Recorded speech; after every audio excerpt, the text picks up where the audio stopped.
¿Qué ocurrió durante los últimos días del Imperio Romano de Occidente? Bueno, bastante de hecho, descubriremos sorprendentemente. Pero la caída del oeste, hemos aprendido hasta ahora, no fue tanto una caída desastrosa, sino más bien un cambio de gobierno, donde en lugar de un emperador, ahora tendríamos un rey germánico. ¿Cómo llegó exactamente a eso y cómo podemos imaginar estos eventos? Entonces, ¿qué habríamos visto durante los últimos días y semanas del Imperio Romano de Occidente? Hasta ahora entendemos bastante bien cómo y por qué cayó el Imperio Romano de Occidente, como nos gusta decir, caída con grandes comillas.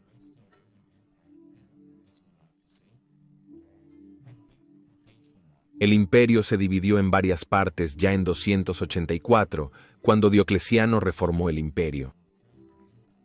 Esta división se volvió más pronunciada en el siguiente siglo, y para el 395 después de Cristo era definitiva. La división del imperio es una de las razones más fuertes por las que una parte del imperio tenía que caer tarde o temprano. Y vimos que de ninguna manera estaba seguro de que sería el oeste. De hecho, como he mostrado en este video aquí, al principio fue el Imperio del Este el que luchó mucho más que el Oeste, y estuvo notablemente cerca de la desintegración en los años 399 y 400, y el Oeste tuvo que ayudar al Este en múltiples ocasiones. Pero la división final del imperio fue, por supuesto, un desastre gigantesco para el imperio, porque los dos imperios no siempre seguirían los mismos intereses a partir de ahora, y de hecho, bastante a menudo conspirarían el uno contra el otro. Y así porque finalmente el oeste tenía la peor geografía y las provincias más pobres, y debido a las constantes guerras civiles y usurpadores, los invasores germánicos pudieron invadir el imperio de Occidente. Fue en el 406 después de Cristo cuando comenzó el desmoronamiento, cuando una gran banda de personas germánicas cruzó el río Rin, y en los años siguientes se estableció en el territorio del Imperio de Occidente. En las décadas siguientes, las tribus germánicas lograron establecer reinos independientes de facto en el antiguo territorio del Imperio Romano de Occidente. Y aún así, los romanos continuarían luchando entre ellos en interminables guerras civiles, facilitando mucho a estos invasores el crecimiento de sus dominios. Para el año 439, incluso África había caído ante los vándalos, y para el año 457, el imperio se había reducido efectivamente a Italia, porque Galia ahora estaba desconectada de Italia, y por lo tanto, a todos los efectos, su propio reino, gobernado por el Magister Militum Aevidius. Incluso Dalmacia se separó del imperio después del asesinato de Aevidius, gobernada como una entidad independiente por el Magister Militum Marcellino. Hubo un resurgimiento notable bajo Mayoriano, el emperador héroe después de quien nombré este canal, y pudo haber sido una restauración, pero por razones que discutiremos en futuros videos, este plan falló, y Mayoriano, la última esperanza de los romanos del oeste, fue asesinado por el traidor bastardo Ricimero. Hablé de estos eventos en el primer video de este canal. El Magister Militum Ricimer luego intentó reinar a través de emperadores títeres, y así la desintegración del oeste se aceleró aún más. Después de Mayoriano, solo Antemio fue una excepción notable, ya que también realmente intentó salvar el Imperio Occidental en una última empresa épica, junto con el Imperio Oriental en el año 468, en una gigantesca expedición naval contra los vándalos, sobre lo cual hablé en este video aquí, pero esto desafortunadamente también falló, y en el año 472, Antemio también fue asesinado, nuevamente instigado por el traidor Ricimer. Para entonces, el Imperio Romano de Occidente efectivamente solo consistía en Italia, y la situación era ahora incluso peor que en el año 457, porque ahora Gallia se había separado realmente del imperio, ya que comprensiblemente no querían tener nada que ver con Ricimer. Dos emperadores reinaron desde el año 472 en adelante, Olybrius y Glycerius, pero realmente solo eran emperadores títeres, y luego, después de que el oeste finalmente se liberó de los males de Ricimer, después de su muerte en el año 472, su sobrino Gundobad continuó siendo el titiritero. Pero entonces, en el año 474, ocurrió algo notable.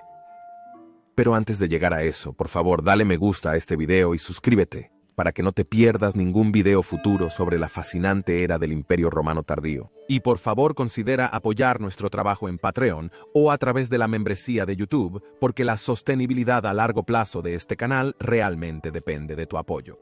YouTube no es generoso con un tema tan nicho sobre el último Imperio Romano, y los ingresos publicitarios de los videos son realmente bajos. Por lo tanto, para ser sostenible a largo plazo, realmente necesito tu apoyo financiero a través de Patreon o la membresía de YouTube. Por mucho que me duela decir esto. Y por supuesto me gustaría agradecer a todos los que apoyan este canal en cualquier forma.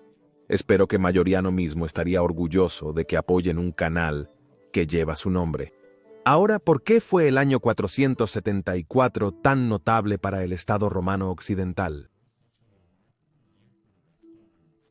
Digo Estado a propósito, porque parece una parodia hablar de un imperio en ese punto. El emperador Glicerius, siendo solo un títere del bárbaro Magister Militum Gundobad, no fue aceptado por el emperador romano oriental Leo. Leo fue realmente el último emperador romano que realmente se preocupó por el Imperio Romano Occidental e hizo todo lo que estaba en su poder para ayudar a preservarlo. Fue entonces cuando Julius Nepos cobró prominencia, el sobrino de Marcellinus de Dalmacia, el mismo Marcellinus que luchó junto con Majorian y Anthemius en vano para restaurar el Imperio Occidental, pero que probablemente fue asesinado por la traición de Ricimer en 468. Julius Nepos también era el hijo de Nepotianus, un general de Majorian que fue instalado como el último gobernador romano de Hispania, después de las legendarias victorias de Majorian contra los visigodos y los suevos. Nepos había comandado el reino independiente de facto de Dalmacia, un reino que tenemos que analizar en un video separado, porque ese reino era notablemente próspero y poderoso para esa época, y Marcellinus antes, así como Nepos, ambos comandaron una poderosa armada y tenían un ejército poderoso a su disposición. Nepos y Leo estaban en buenos términos, incluso podríamos llamarlos amigos, y Julius Nepos incluso se había casado con la sobrina de Leo, por lo que tenían fuertes lazos familiares. Desafortunadamente, el emperador Leo murió en enero de 474. Sin embargo, Nepos también contó con el apoyo del nuevo emperador romano oriental Zeno, pero Zeno no estaría tan motivado para ayudar a preservar el Imperio Romano Occidental como Leo antes que él, como veremos más adelante. Así, en la primavera del 474, Julius Nepos partió hacia Italia con un ejército de fuerza desconocida, con el fin de poner fin al reinado de los emperadores títeres y terminar con la tiranía del magister bárbaro Miltums, que empezó a descontrolarse realmente con Ricimer. Así desembarcó en Ostia, lo cual es también notable y muestra que todavía debía tener una impresionante armada, ya que para ese momento las aguas alrededor de Italia eran constantemente hostigadas por los vándalos. Después de aterrizar en Ostia, avanzó hacia Roma y fue proclamado emperador romano occidental en la ciudad eterna el 24 de junio del año 474 después de Cristo. Al enterarse de esto, el magister militum bárbaro Gundobad huyó a sus parientes, los burgundios. Más tarde, se convirtió en rey de los burgundios desde 1980 hasta su muerte en 2016. Sin el apoyo de Gundobad, Glicerius se vio obligado a abdicar. Más tarde, se convirtió en obispo de Salona. Esto es fascinante por múltiples razones. En primer lugar, la huida de Gundobad indica que Nepos llegó con un ejército considerable, confirmando que Dalmacia tenía un ejército inusualmente fuerte. En segundo lugar, marchó sobre Roma y no sobre Rávena. Muy a menudo, se representa erróneamente que Rávena fue continuamente la capital del Imperio Romano Occidental desde el 4 de febrero de 1902 en adelante, lo cual es incorrecto. A partir del año 450 en adelante, de hecho, Roma fue al menos la mitad del tiempo nuevamente la residencia de los emperadores romanos del oeste y la capital del Imperio Occidental. Valentiniano III residía allí desde el año 450 en adelante, así como Petronio Máximo, así como Avitus, así como Livius Severus, así como Anthemius. Entonces, la marcha de Nepos sobre Roma muestra la extrema importancia que Roma todavía tenía en aquellos días. Y la fecha del 24 de junio de 474 es interesante por otra razón, a saber, que sería el último emperador romano en ser coronado en Roma durante más de 300 años. La próxima vez que esto sucedería sería 326 años después, en el año 800 después de Cristo, cuando Carlomagno fue coronado emperador romano de un recién renacido imperio romano de forma diferente. Se desconoce dónde residía Julius Nepos, pero es bastante posible que también viviera en Roma, al menos por algún tiempo, ya que la Casa de la Moneda Imperial también emitía monedas desde Roma en aquellos días, además de Mediolanum y Ravenna. Durante su corto reinado, Nepos intentó lograr lo que pudo con los pocos recursos que le quedaban.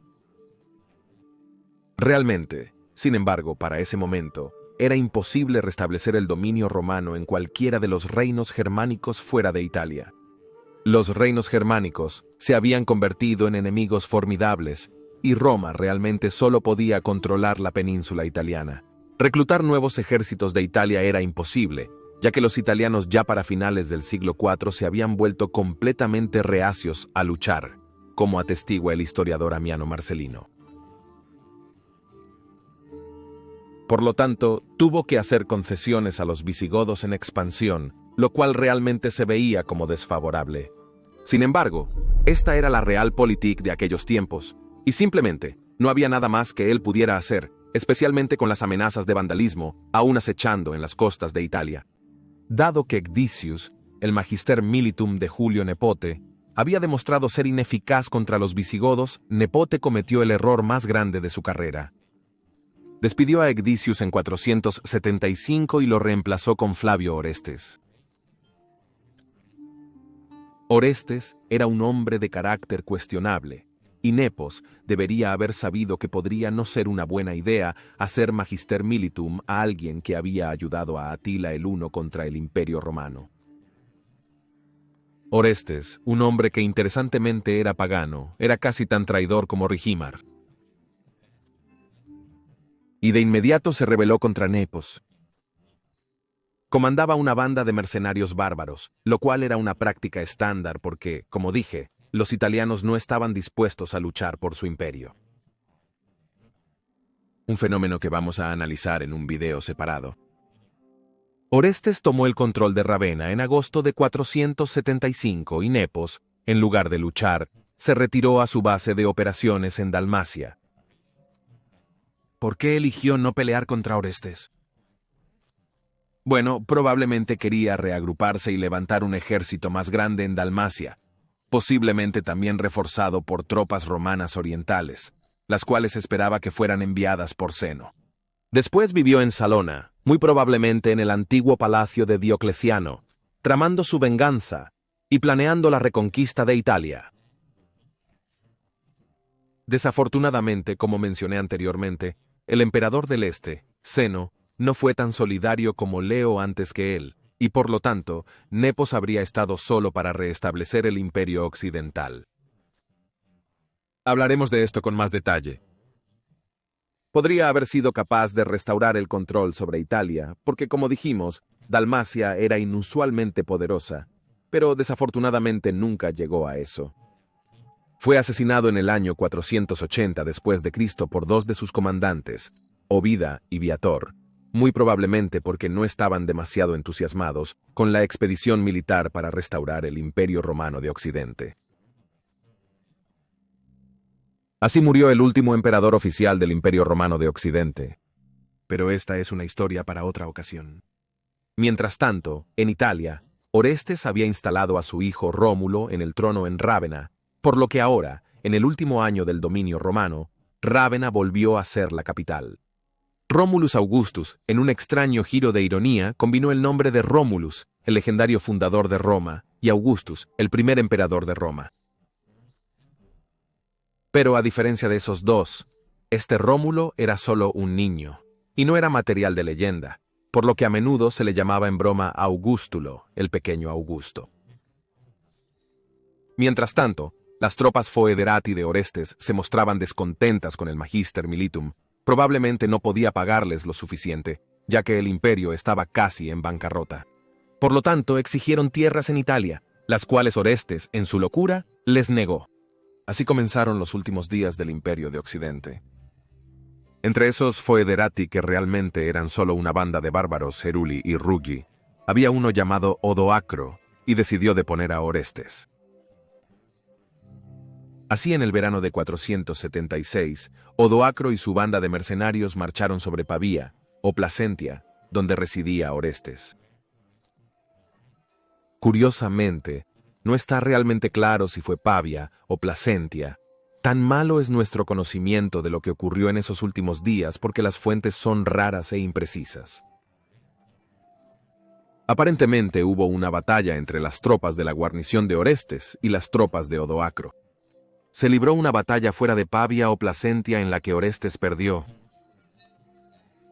Podemos asumir que solo unos pocos miles de soldados estuvieron involucrados en total, y Odoacro superaba en número a Orestes 2-1. Poco después, Orestes fue ejecutado por Odoacro. Odoacro luego procedió a marchar sobre Ravenna, donde el hermano de Orestes, Paulus, estaba al mando de la guarnición de la ciudad. También fueron derrotados, y aquí tampoco tenemos un conocimiento preciso de lo que exactamente ocurrió y qué tipo de batalla tuvo lugar. Solo sabemos que Paulus y sus tropas fueron derrotados y Paulus murió.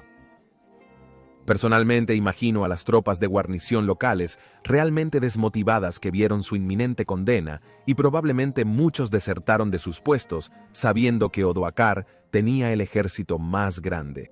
Por lo tanto, Odoacro ingresó a Rávena en septiembre de 476. Rómulus fue famosamente depuesto el 4 de septiembre porque Odoacro decidió no reinar a través de emperadores títeres. Perdonó a Rómulus y lo envió a retirarse al Castellum Lucullalum, donde Rómulus viviría hasta la década de 520. Como sabemos, Teodorico, el famoso rey ostrogodo, más tarde envió una carta a alguien llamado Rómulus en el mismo Castellum.